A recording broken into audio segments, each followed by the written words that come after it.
Hey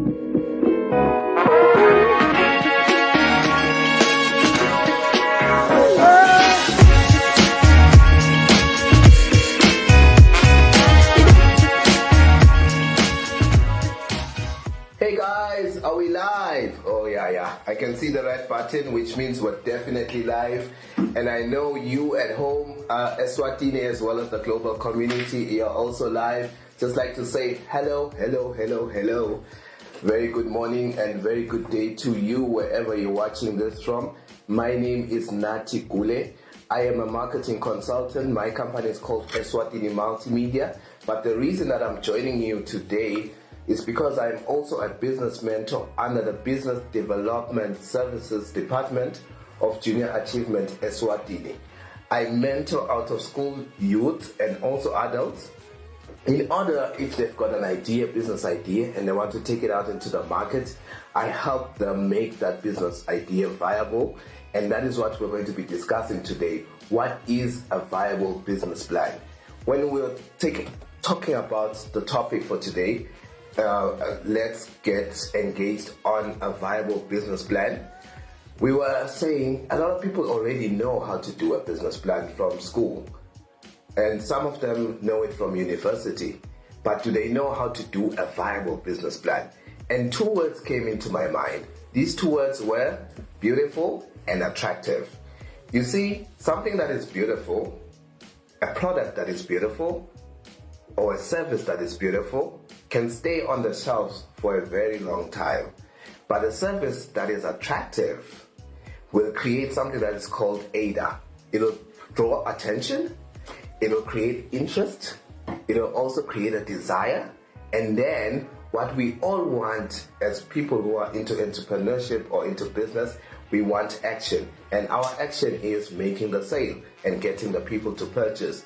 And in the case of a business plan, if you're talking of a viable business plan, you want a business plan that will get a funder interested, that will get a funder excited. So it does not have to be a beautiful business plan. It has to be an attractive business plan. So for the next 10 to 15 minutes or so, we're just going to be discussing how to put the lipstick onto that business plan. So the points that we already have on that I have on my laptop is what makes up a business plan. The structure that you already know from school, including the name of the company, products, business description. But as we're going along step by step, we'll just be putting a bit of lipstick here, bit of foundation here and there, and making your business plan stand out so that when you give it to that potential funder, they look at it and they say, wow, I want to fund this business idea. So, ladies and gentlemen, wherever you are, please grab a notebook. Wherever you are, just get comfortable. It's just about to get a bit interesting, and I also want to get a bit comfortable.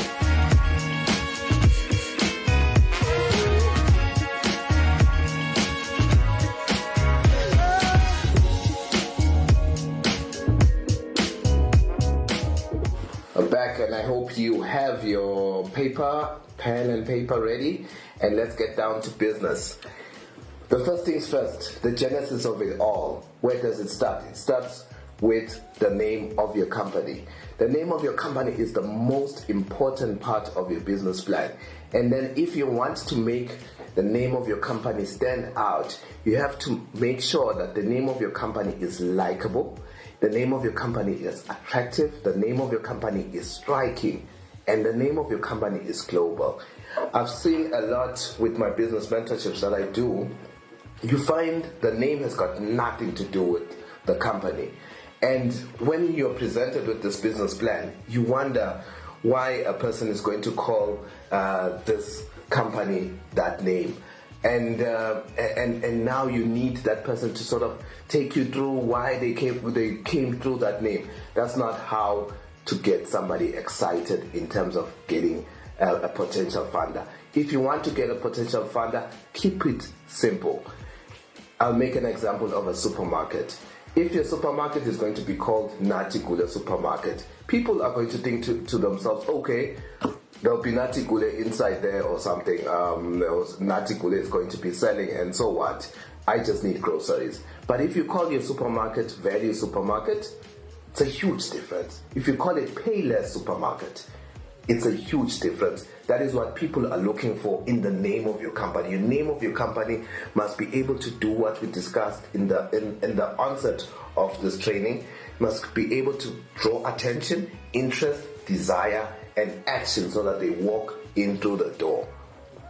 So that is the genesis of your business plan. And also, as a journalist, freelance, and also professional, I believe in something called the 5 W's and an H. I want you to just note these 5 W's and an H. It's called the who, which is who are you? What is the name of your company? The W, the next W is why. The next W is which. The next W is what.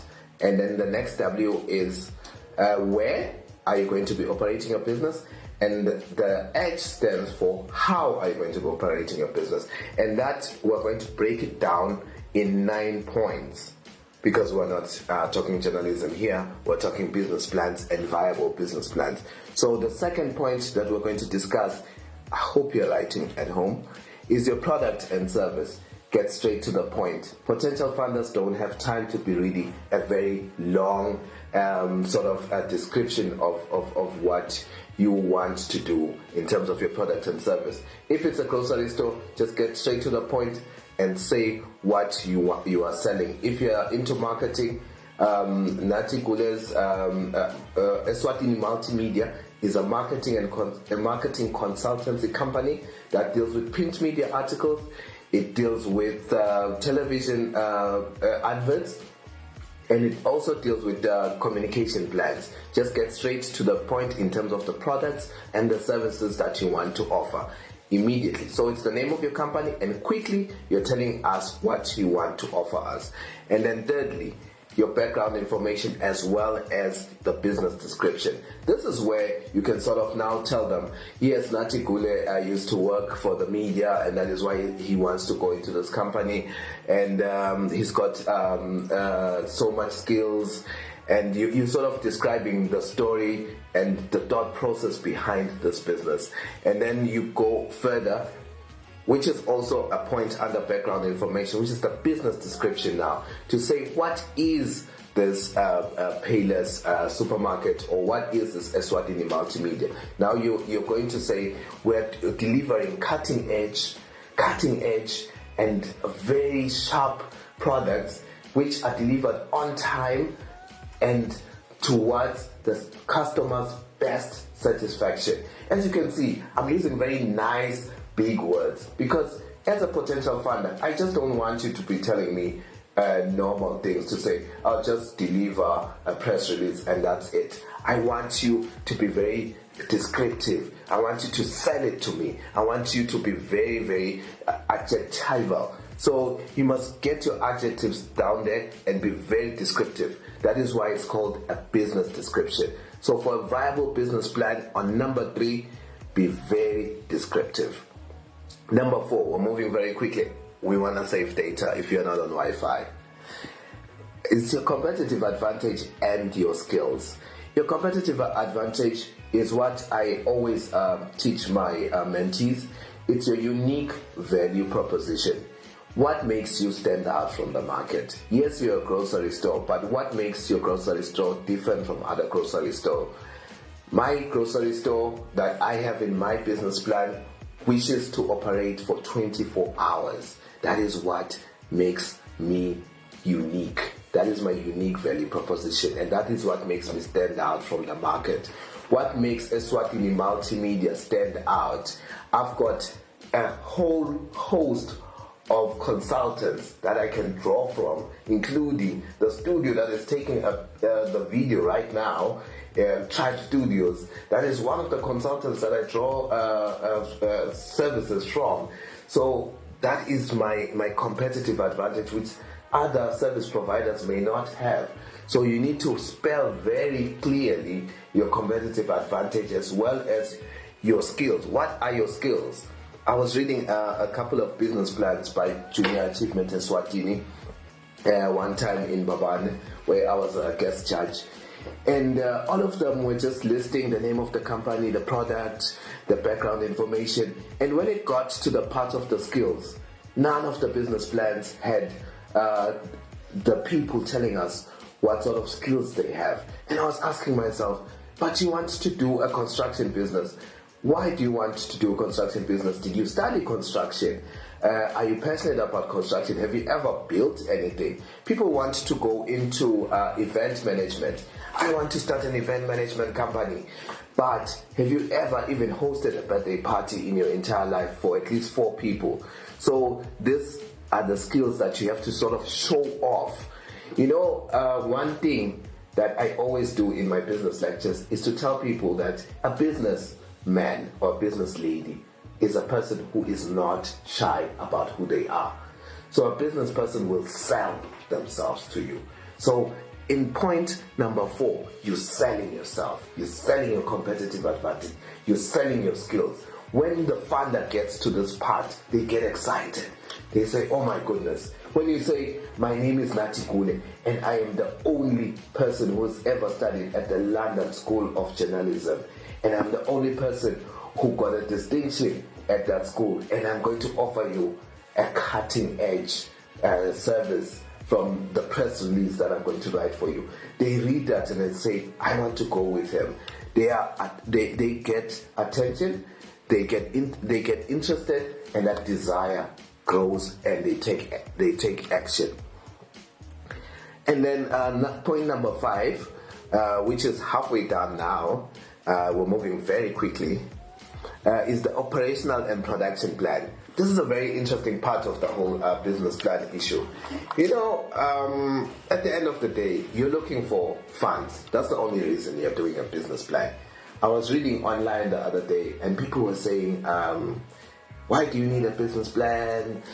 Business plans are not necessary, and a lot of businesses have survived without a business plan. And I can agree. I've seen a lot of very successful businesses that have survived without a business plan. But in terms of sustainability, we may not be sure how they may be sustainable into the future. Because a business plan, when you get to point number 5, which is the operational and production plan, it sort of helps you to get the view of the future. You're able to state that in January, this is what I would be doing. In February, March, April, May, you're able to plan out your whole process. So you cannot, as the famous quote goes, get into a car and drive somewhere without knowing the directions to that place. That is where an operational and production plan comes in. For those in chickens, broilers, they have to explain the process of where they're going to get those chickens and how they're going to sort of groom those chickens. And they have to explain every process bit by bit up until the last letter, up until they get to the market. And it is a very important point for the potential funder, because the potential funder wants to know one question. And this is the one question that I want you to note in terms of changing your mindset when it comes to point number 5 of a business plan. The potential funder wants to know, what would you do right now if I gave you 100,000 emalangeni? Just tell me, where would you go? What's the first step you're going to do? What are you going to buy? After that, after buying that, what are you going to do in 2 days' time? They want to see that operation. They are investing their money. They want to see you listing it and showing them, because they want to have confidence in your business plan. And that is what makes a viable business plan. And also, it is very important when you're talking to your potential funder through this operational and production plan to appear very knowledgeable and confident in the business that you're about to embark on. If you're going to say, I'm going to do rabbit farming, and you do not even know how you're going to raise those rabbits, the funder is not going to fund you. It's as simple as that. If you want to go into television production and you do not even know where you're going to procure those TV cameras and all those digital equipment, chances are, once they look at your production plan and they see that you're saying, I'm only going to have one camera, they say, this person doesn't even know the industry. So they want step by step. And then this fits in very well into point number 6, the management and the personnel plan. The management and personnel plan, like I had said when we started out, we spoke about something called Natikule investments. A lot of companies are one-man shows. And by being one-man shows, what you find is that when people get here to the management plan, they want to sort of stick by and say, okay, it'll just be me in the company and probably an accountant and probably a receptionist, and that's it. You need to dream bigger in terms of your management and personnel plan. You need to spell out what would make a sustainable business given the money from the funder. So here you might say, initially I may start out alone, but as my business grows, I would like my business to have this structure, and any structure needs to have the director. You cannot go anywhere without a leader. Any structure needs to have the marketing and sales team, or just a marketing and sales officer. This is why point number 6 is so important. The potential funder wants to know if you've taken it into consideration that you will need somebody who is going to market your business, who is going to look for customers for you. So if you're going to get to point number 6 and only say, it's just going to be Natikule, I'm running my own show, then you're going to have a serious problem in terms of convincing the funder to come in and invest into your business.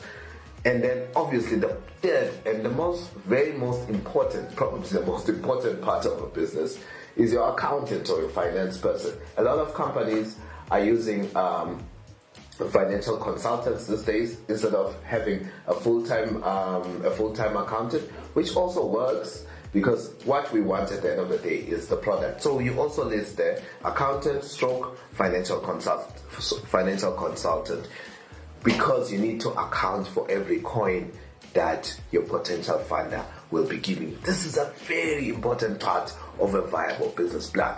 This is where you win the confidence of the potential funder. And point number 7, you are going to look into something called the marketing analysis and your strategy. You know, the first thing that I did when I got to PixPick, when I was introduced to the group that I was supposed to mentor on business, I asked them, what's your business? They stood up, I want to go into vegetable farming. Another one stood up and they said whatever they wanted to do. And I said, you know what, ladies and gentlemen, this is what I'd like you to do. I'm giving you 7 days. I need you to go back to your communities. Interview at least 20 people. Walk by with them with a set of 5 questions. I want you to find out if your product or service that you want to embark on is wanted by your potential market. This is part of the market analysis, because you do not want to say, I want to be a TV studio, without knowing if there is even a desire for television studios in the country.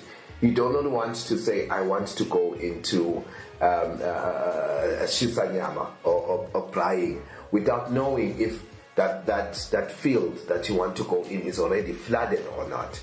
So the second part of it as well is, you don't have to list. I love one of the business plans that I got in PixPick.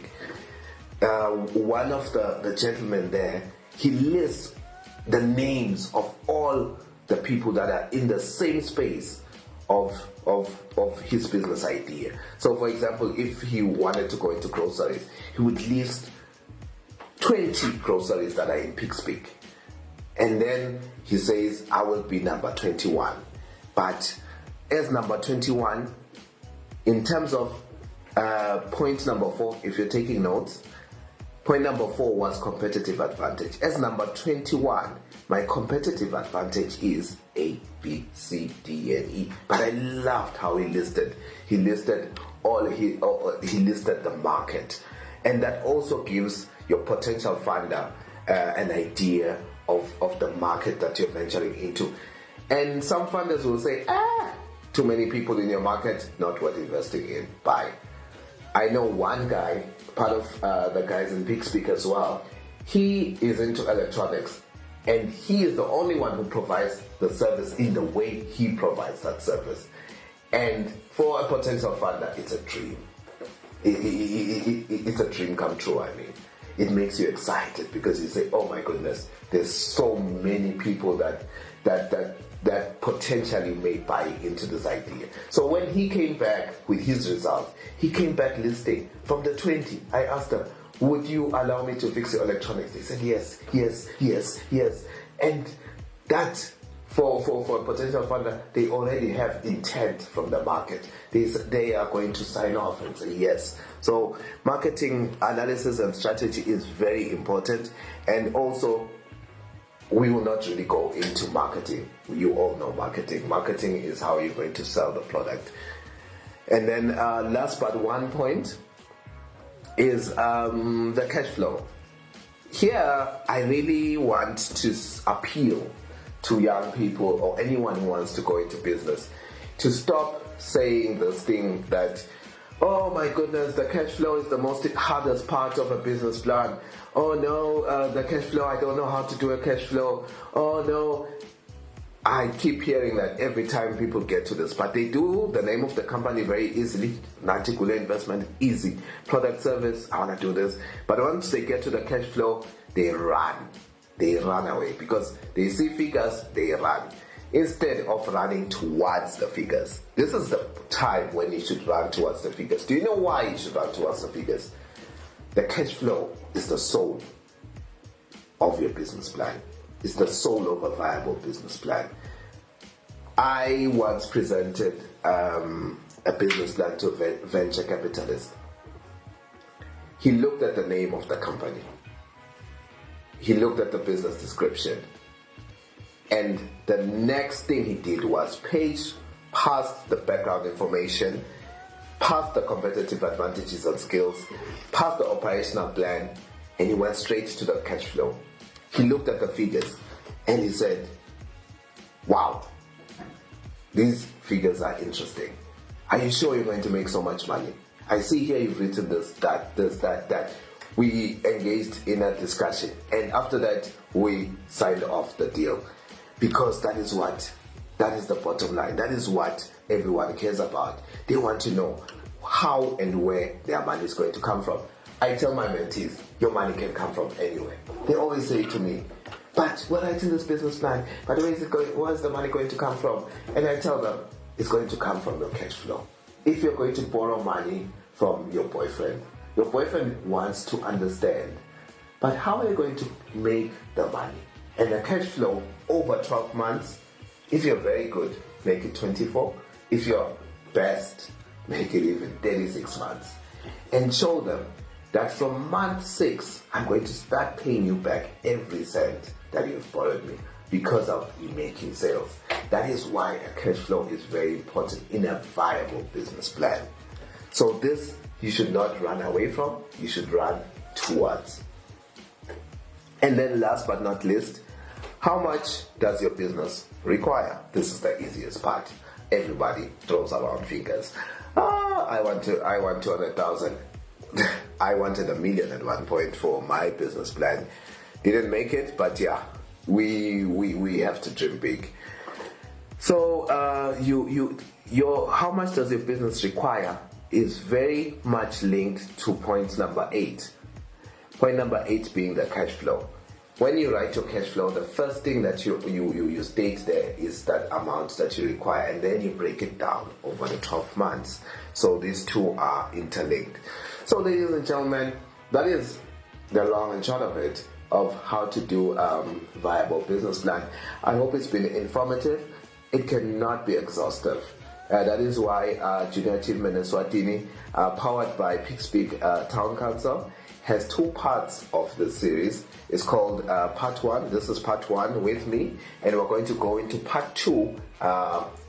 Just stay tuned online. We're going to tell you when Part 2 is coming, and we're going to go into the practical aspects where we'll actually be looking at a business plan, looking at the different parts of it, of a written business plan, and looking at where they've gotten it right, where they may have not gotten it right, And this is where you'll get to get a deeper appreciation of what I've just shared today. It's been so exciting being with you, ladies and gentlemen. I hope you enjoy the rest of your day. And most importantly, do stay safe. Do stay home if you can. And if you do go out, do wear a mask. And if you do get into contact with anyone, do make sure that you wash your hands regularly. Or if there is no running water, please try and get yourself a sanitizer. We need to stay safe so that we can go out there and make viable businesses using our viable business plan. And I also have a bonus in about 2 seconds, so don't you go away.